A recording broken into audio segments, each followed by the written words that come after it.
Estamos voltando à gravação das nossas aulas sobre a série O Ministério da Lei e o Ministério da Graça. Nós já gravamos 23 aulas, se não me engano, não é isso?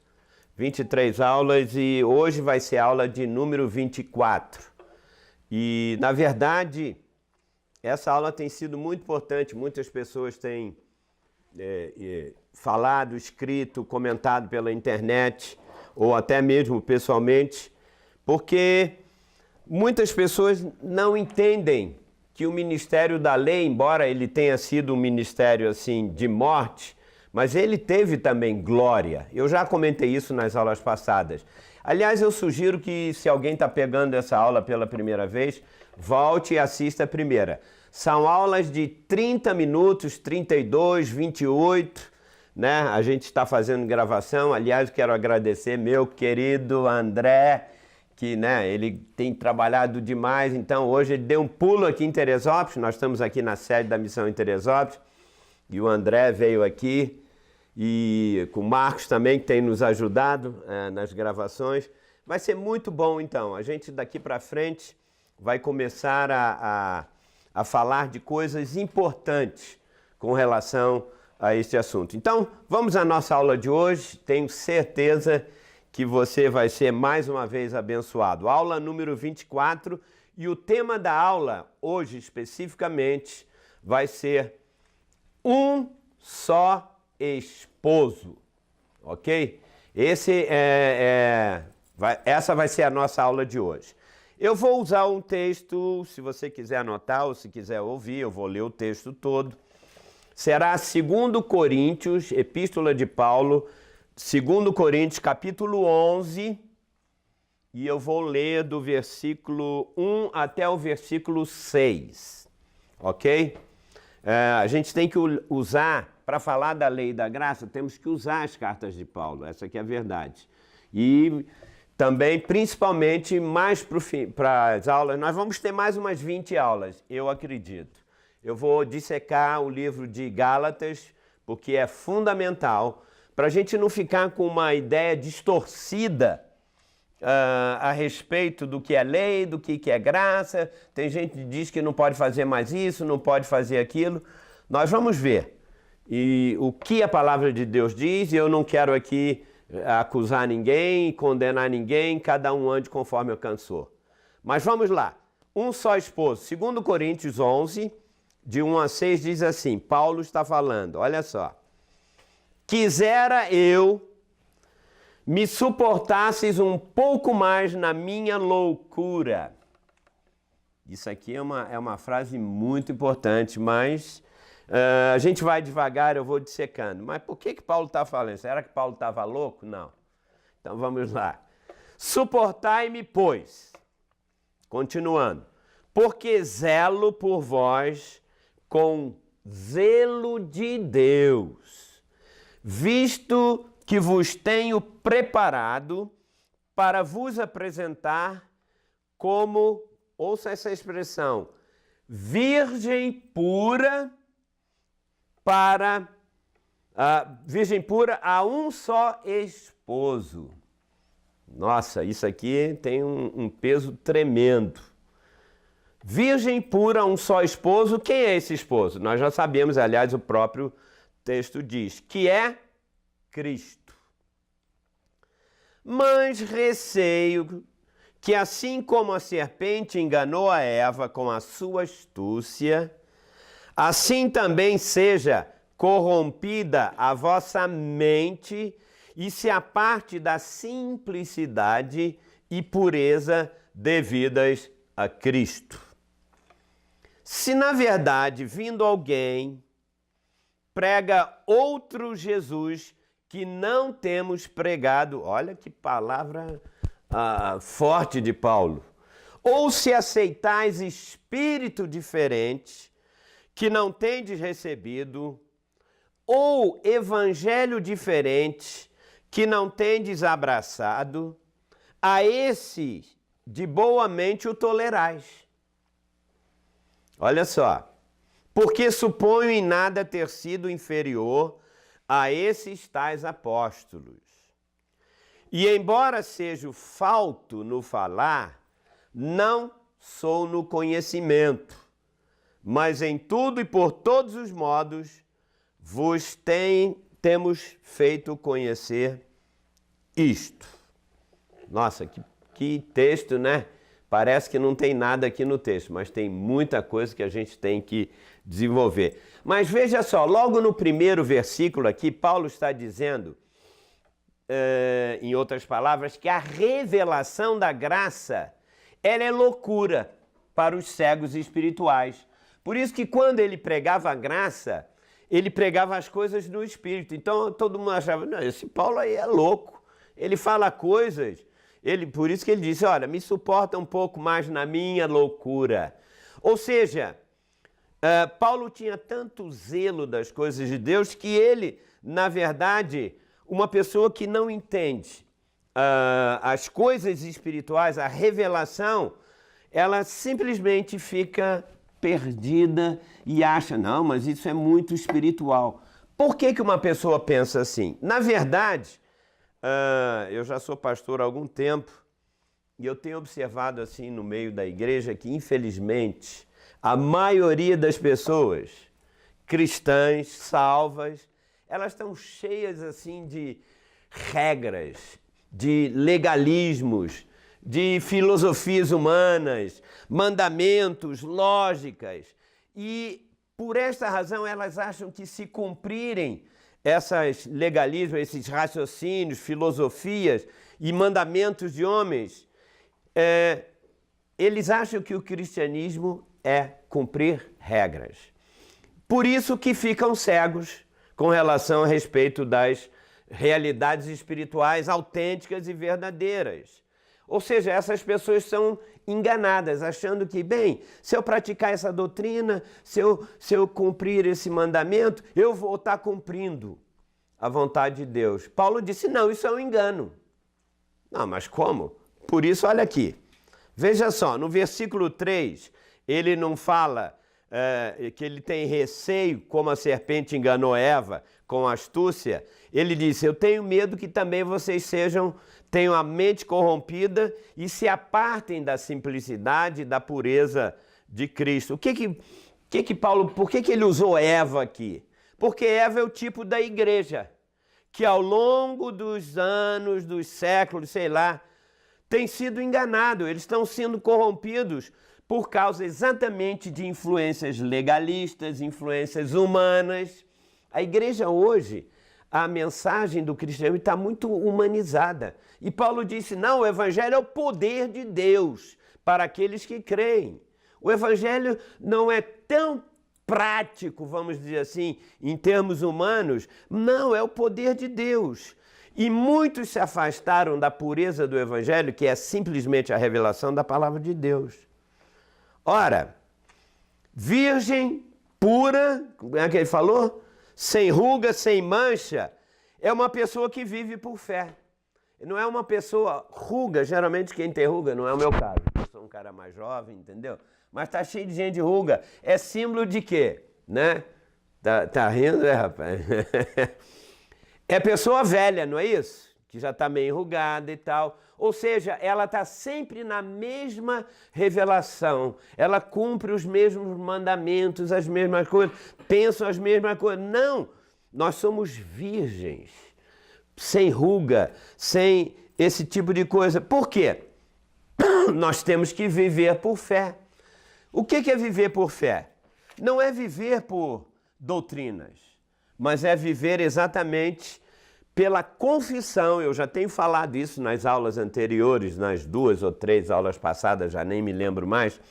Nós temos que praticar o confessar de tudo aquilo que Jesus fez, e não pelas obras da lei ou qualquer conceito humano.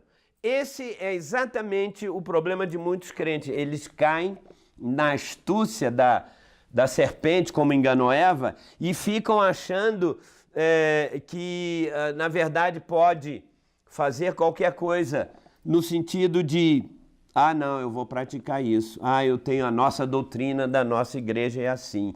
Não, a nossa já é diferente. Então, cada um fica caindo nessa manipulação, no espírito de erro, e até, podemos até dizer o seguinte, tem muitos que caem na manipulação de homens, criam um outro evangelho, porque Paulo fala isso aqui, né? Na verdade, sem querer me referir a ninguém especificamente, o evangelho que tem sido pregado hoje, ele traz muito glória para o homem, ou até para a denominação, ou para a igreja. E eles estão roubando a glória de Deus. Eles exaltam mais o homem, a pessoa, do que propriamente ao Senhor Jesus. Muito bem, aqui em 2 Coríntios, no capítulo 11, né, no versículo 5, né, eu li, agora fiz referência ao versículo 3, Paulo diz assim, olha só, parece que aquelas frases assim soltas que não tem muito significado, tem. O versículo 5 ele diz assim, porque suponho em nada ter sido inferior a esses tais apóstolos. O que Paulo está se referindo? Quem é esses tais apóstolos? Ele diz que eles estavam pregando um outro evangelho. Não eram falsos apóstolos. Ou seja, que ele chamou de falsos, né? Esses tais apóstolos, porque o evangelho que eles pregavam, no contexto lá em Coríntios, ele estava misturado exatamente com o judaísmo, com as leis, com os mandamentos, com os costumes da velha aliança. E Paulo disse, não pode ser assim. As tradições do Velho Testamento e misturar agora que nós somos da nova aliança, por isso que é o nome da série. Nós vivemos o quê? Na nova aliança, que é o quê? Espírito e vida, né? Então Paulo disse, não, esses outros apóstolos estão querendo que vocês sejam circuncidados, que vocês guardem festas, guardem as doutrinas do judaísmo, eles mesclavam e misturavam. Paulo disse, não, porque supõe nada ter sido inferior a esses tais apóstolos.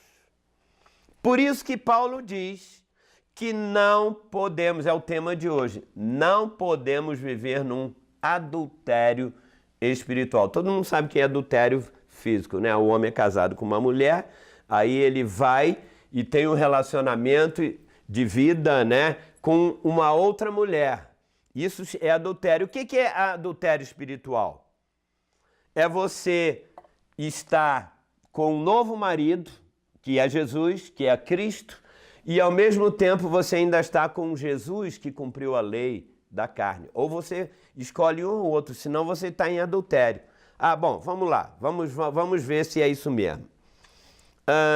Romanos capítulo 7, eu tenho que usar os próprios textos para explicar o próprio texto, né? Essa que é a verdade. Eu não posso dizer, bem, eu acho isso. Eu não acho nada.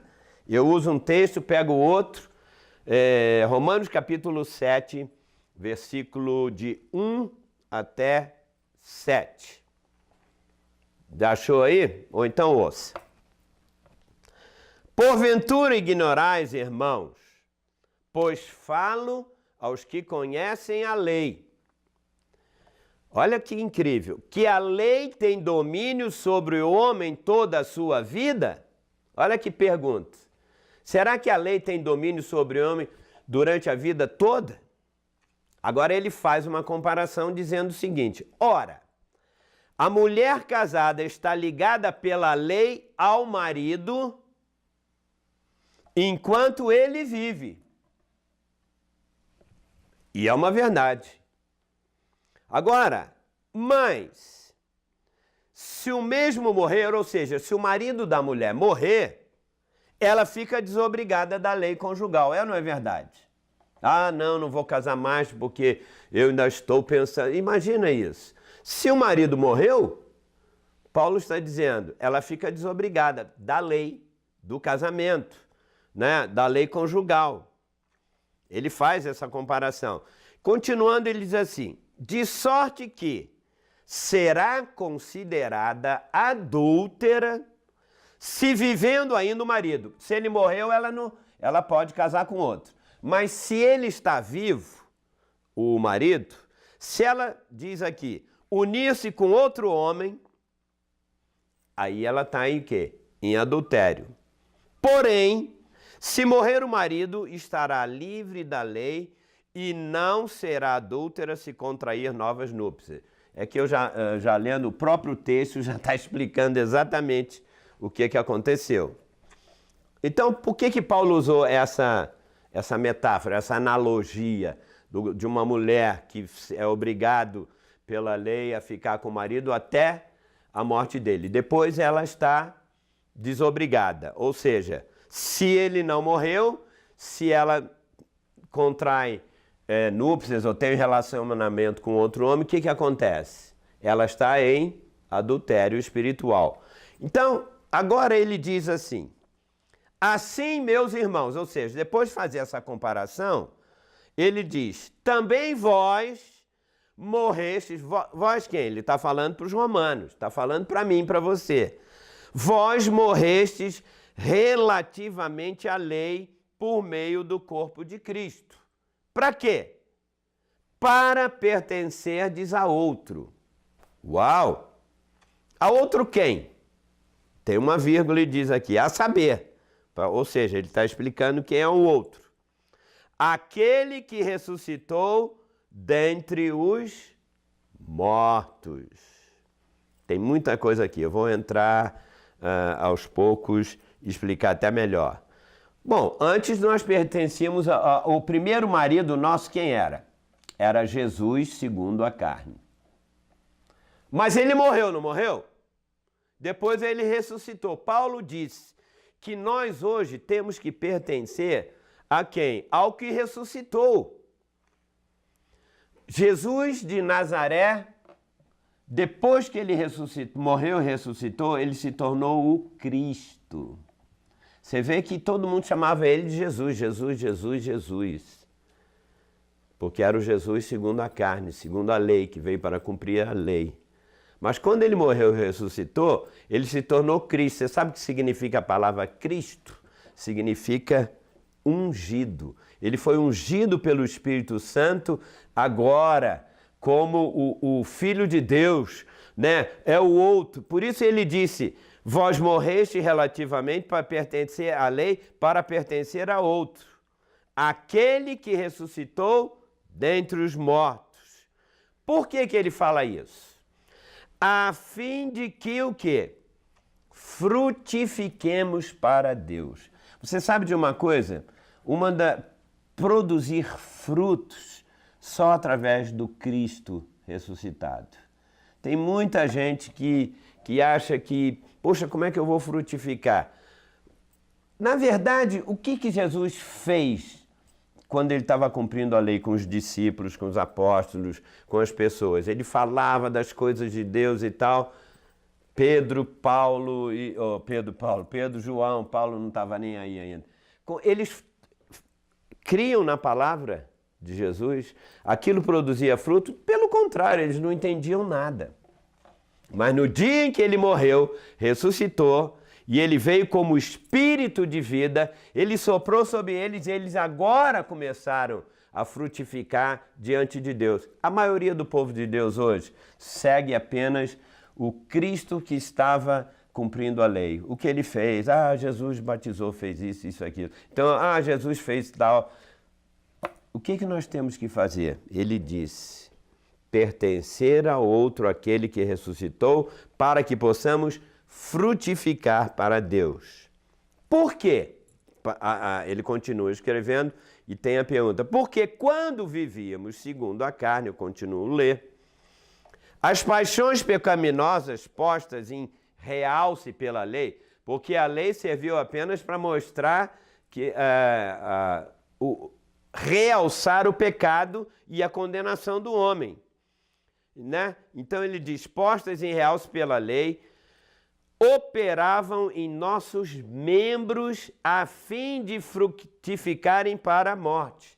Tudo que você produzir pelo seu esforço, pela lei, por mandamento, por qualquer coisa, sabe qual é o resultado? Morte. Foi o que ele disse. Olha só, ele está fazendo comparações. Agora, porém, libertados da lei estamos mortos para aquilo que estávamos sujeitos. Olha que conclusão maravilhosa. De modo que servimos em novidade de espírito e não na caducidade da letra. Essa frase, caducidade da letra, é caducidade da, ou seja, está caduca, está velho, está fora de uso. Da letra é lei, é a mesma coisa, é a mesma palavra. Ou seja, nós estamos livres, nós temos que viver hoje em novidade de espírito. Quem ainda está preso a regras, mandamentos, conceitos e doutrinas, está preso ao que já morreu, já está caduco. Ah, pastor, então não temos que cumprir doutrina? Não, a doutrina agora é diferente. A doutrina é a lei do Espírito e vida. Paulo disse, nós temos que viver em novidade de espírito, um espírito renovado. A grande pergunta é, como eu posso morrer para a lei, não é isso? A fim de viver para Deus. Você sabe que o maior problema do cristão é como é que ele pode viver no seu dia a dia para Deus.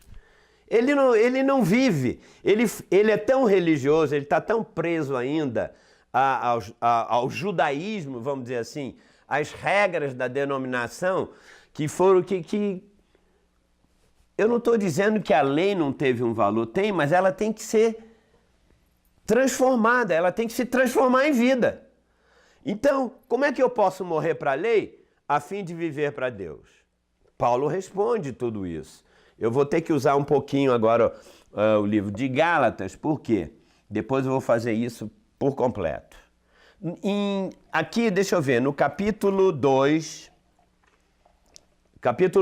Gálatas capítulo 2, versículo 19, ele diz, porque eu, mediante a própria lei, olha aqui, morri para a lei. Acabou, morri, acabou, a lei não tem mais nada a ver comigo. Por quê? Porque ele disse, eu morri para a lei a fim de viver para Deus. Ou você vive dentro do legalismo, de regras, tradições, e não pode fazer isso, não pode fazer aquilo, tem que ser isso, tem que guardar tal dia, tem pessoa, não, tem que ser no sábado, não, tem que ser... Ei, Paulo disse, eu já morri para a lei, eu agora estou crucificado com Cristo. O que eu quero? Eu quero agora novidade de vida. A resposta está aqui. Se você não viver de fato, agora presta atenção no detalhe, unido à pessoa de Cristo, você não vai estar morto para a lei, ou você agarra com a lei tudo que Jesus falou, ou você não vai conseguir viver para Deus. Porque, veja só, Deus Pai, Jesus veio, se tornou o Espírito de vida, Cristo, e tem a igreja. Nós temos que viver para a glória do Pai. Como é que eu vou viver para a glória do Pai? Cumprindo mandamentos de Jesus? Não. Mas fazendo o quê? Unindo o seu Espírito com o Espírito de Cristo. Porque aí ele vai te dizer o que é servir em novidade de vida. Lembra Romanos? Nós lemos há pouco Romanos capítulo 7. Veja o que Paulo falou no versículo 4. Ele disse, temos que estar casados com Cristo que o quê? Que ressuscitou. Porque o outro já morreu. Ele diz, assim, meus irmãos... Lembra o texto inicial? Aliás, não foi o inicial não, foi o segundo texto.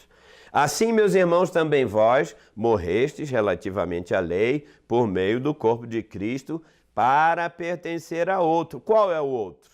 Aquele que ressuscitou.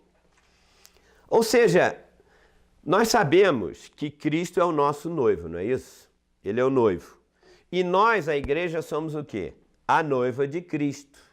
Ou seja, nós temos que ser um com Ele em vida, em pessoa, em existência, tudo que nós fazemos. Não adianta A pessoa vive a semana inteira, o cristão vive a semana inteira a vida dele, no trabalho, com as pessoas.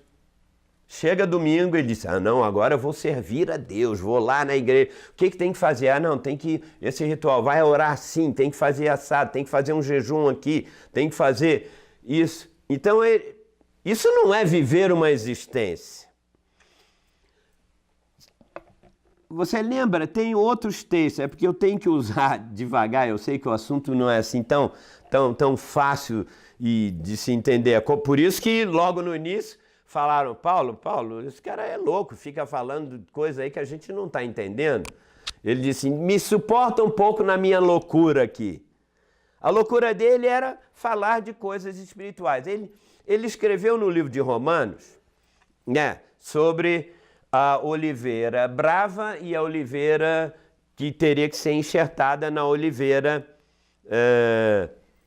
Ele dá um exemplo do seguinte, tem uma oliveira sadia e ele chama, você faz um enxerto. Eu não sou agricultor, mas é muito fácil. Você pega uma oliveira brava e enxerta ela, eles fazem isso hoje em dia.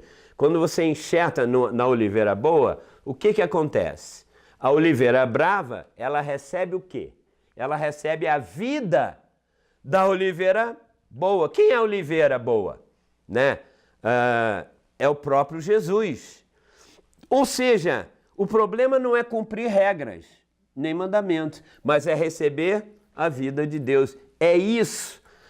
O ministério da Nova Aliança não tem nada, absolutamente nada a ver com nenhuma doutrina nem prática. Mas tem a ver, eu estou ligado a Jesus e Ele em espírito me traz vida.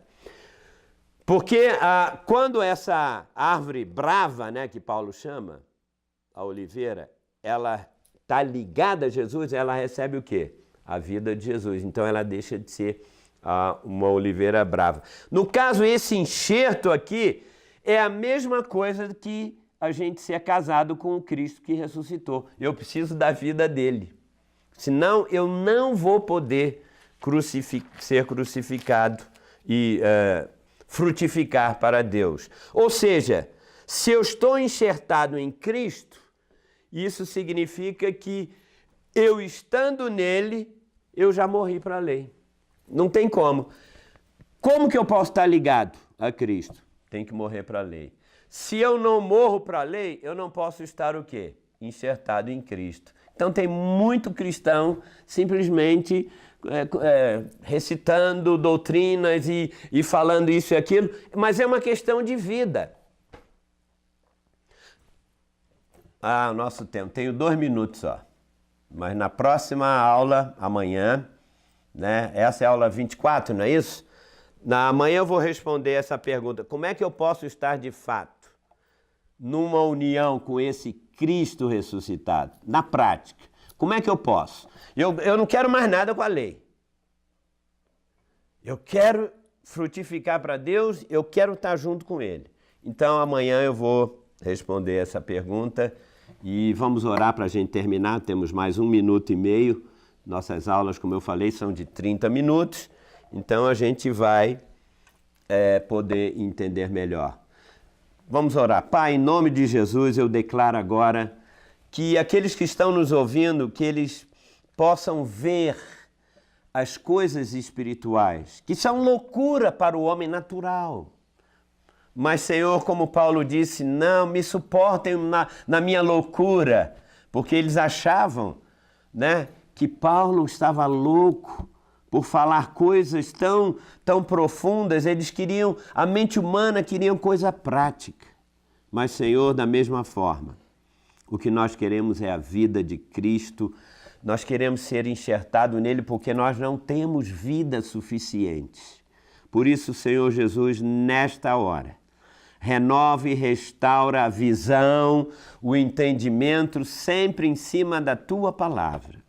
Porque nós vamos ser crentes domingueiros ou crentes do culto de segunda, de quarta. Senhor, não é isso que nós queremos. Nós queremos uma vida 24 horas, ao dormir, ao sentar, ao se levantar, ao dirigir. Nós queremos estar conectados com a videira verdadeira que é Jesus. Porque Ele mesmo disse, Pai, que se nós permanecermos ligados a Ele, nós poderíamos pedir o que quiser e seria dado. Ó Deus, não queremos ser religiosos, mas queremos verdadeiramente que o Senhor tire, antes de mais nada, a venda dos nossos olhos, a cegueira espiritual, para dizer obrigado pelo que Jesus fez, mas agora eu vivo pelo que Ele tem de novo, de vida, de frescor para o meu coração e o meu espírito. Em nome de Jesus, eu abençoo a tua vida e declaro que daqui para frente coisas novas vão acontecer na tua vida e você vai frutificar para Deus. Então, em nome de Jesus, eu declaro que essa palavra vai se cumprir realmente na tua vida e no teu coração. Então, em nome de Jesus, seja renovado no espírito do vosso entendimento. Amém e amém. Então, amanhã nós vamos continuar com o mesmo pensamento. Esses pensamentos de Paulo aparentemente parecem assim muito confusos, muita coisa isso e aquilo, mas aos pouquinhos vocês vão entender. Então, um abraço, até amanhã, que o Senhor dê vitória a cada um de vocês. Amém. Tchau, tchau.